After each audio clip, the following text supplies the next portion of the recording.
Hey, it's Todd Newton. Always great to see you. Always great to explore this big, beautiful world of ours with you. On this episode of the show, this is going to be a good one. It's going to be a little salty and a lot of sweet. I'm bringing you to the historic town of Williams, Arizona.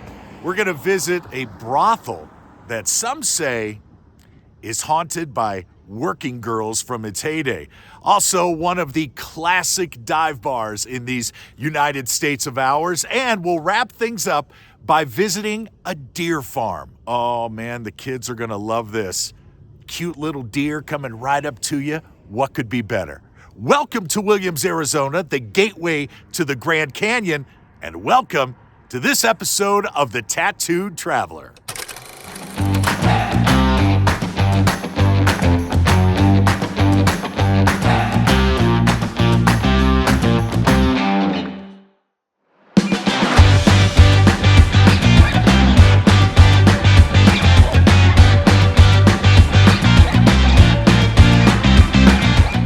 Founded in 1881, Williams is named after an old mountain man named Shirley Old Bill Williams.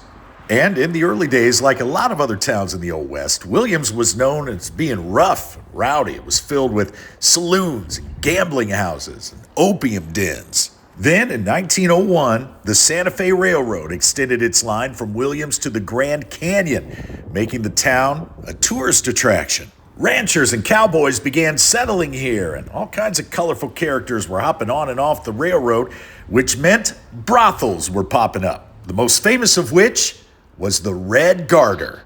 Its proprietor was a German tailor who wanted to build the very best. On the bottom floor was a saloon, and the top two floors, the bordello. And the location could not have been better. Directly across the street, just a short walk from the Grand Canyon Railway Station. Now, to run a business like this, you need someone with a little know-how. Enter Longinho Mora. That's him on the far left, and here he is with the former mayor of Prescott, Arizona, a regular here at the Red Garter. Mr. Mora wanted not only the finest girls, but the finest clientele. So he offered those cowboys and ranchers and railway workers and the occasional miner a little privacy with this enclosed staircase, which came to be known as the Cowboys' Endurance Test. And when they reached the top, they would find the 8 cribs, as the rooms were called, where the girls conducted their business. Here's the wonderful Dari from the inn to give us a tour. This room is the madam's room. It's at the top of the stairs, so she could keep her eye on who's coming and going. How long was the building in operation as a brothel? Probably until, oddly enough, until the late 50s. Wow. Yeah. And do you have any idea how many working girls would have been here at any given time? Yeah. Normally there was between 8 and 12. So it would take a pretty tough cookie to keep those ladies in line, not to mention the cowboys who had been drinking in the saloon downstairs. There's the madam right there, second from the left, holding the gun that she always had on her person. Let's take a look around her room here, which again was located right at the top of the stairs so she could hear all the comings and goings. And in this frame over here by the bed, some actual graffiti from back in the brothel's heyday that was found and preserved. Give you a glimpse at the opposite wall there. We'll head over here to what is called the Best Girls Room. Now, as I mentioned, there were 8 rooms on this floor. There are now 4 after renovations. You can stay in any of them. They're all available. And this room was called the Best Girls Room. This is where Mr. Morrow put the best girls so that they could lean out those windows which face the street, what is now Route 66. They would open up the windows and yell out to the ranchers and the cowboys walking by on the street below, try and solicit a little bit of business. They had to do what they had to do, I guess. There was no social media to promote their services, only word of mouth. Here in the back of the building, overlooking the patio area, is the smallest of the 4 rooms. This is the parlor room. This is where the girls would sit and wait for the cowboys to come a-calling. And then the fourth and the final room is what is called Big Bertha's room. Now, this used to be, believe it or not, 4 rooms before the walls were torn down to make room for hotel guests.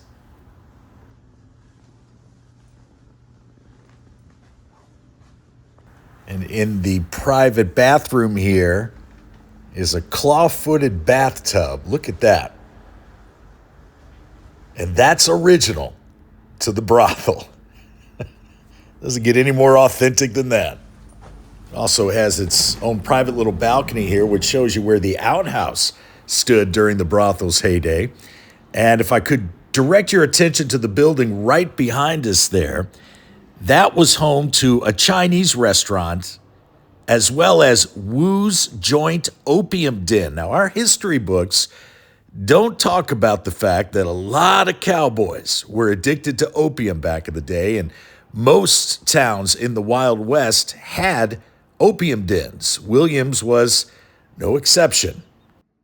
The Red Garter Inn has been featured on numerous television shows because of the fact that many guests say the place is haunted. With a history spanning over 100 years and all the characters that have walked in and out of this building, I asked Dari who were some of the most common spirits to visit.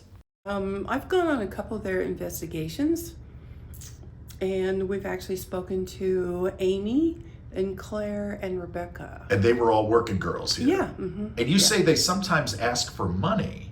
Well, if you ask them, hey, how much for the night with you?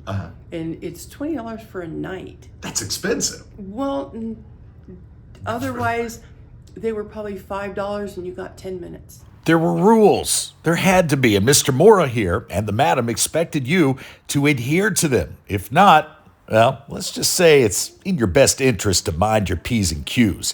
Just ask the cowboy who misbehaved here at the Red Garter and was shot at the top of the stairs. His dead body tumbled all the way down to the bottom.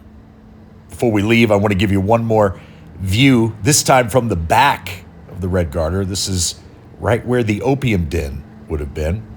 In addition to running the brothel and the saloon and being a bootlegger, Mr. Mora was quite the ladies' man. He had 5 wives and sired more than 24 children, the last of which was born when he was 80 years old. By the time he'd reached 90, he was in pretty poor health, and he took his own life in 1938 by plunging a knife deep into his chest. He's laid to rest here just a mile down the road from the Red Garter in the Williams Cemetery. Now, I don't think Mr. Mora or any of the working girls would recognize Williams today. I mean, how do you explain a zip-lining Santa sleigh? It thrives on tourism. The downtown district here covers 6 square blocks. There are also 7 fishing lakes in the area, beautiful hiking trails, even an alpine ski area. Lots of restaurants, one of which I'm going to take you to here momentarily, and of course, plenty of Route 66 gift shops. And I don't know about you, but when someone says I can see the world's largest steel Route 66 sign, well, for a kid that grew up on Route 66, I'm in, especially if there's a fortune-telling Elvis. Don't be nothing but a hound dog. Get on over here. When I asked the nice woman behind the cash register how big the world's largest steel Route 66 sign is, she said 10 feet by 10 feet. Well, like most tales from the Wild West, she might be exaggerating a little. I put it at maybe 6 by 6, but it was still something to see. Now, if you've spent any time at all over at thetattooedtraveler.com, and I certainly hope that you have, you know I love a good dive bar. Man, this is where stories and memories are created. And one of the best dive bars in America is right here in Williams. This is the world-famous Sultana Bar, and it's been around since 1912. And when it comes to great watering holes, and I've seen my share, the Sultana Bar checks all the boxes. Live music, animal heads hanging from the walls, strong drinks at fair prices. Shoot, they even have ice cubes in the urinals. But what struck me was the loyal customer base. People love this place so much they get the logo tattooed on their arms. Oh, that is fresh. There's nothing prettier than fresh black tattooing, huh? Oh yeah, man. And Charles, what can you just tell? Charles is the artist here. 10-in-1 tattoo. There it is. World famous. What's the significance of a sultana? What is a sultana? Just It's the logo of the bar next door to our tattoo shop. the one we're standing in now, huh?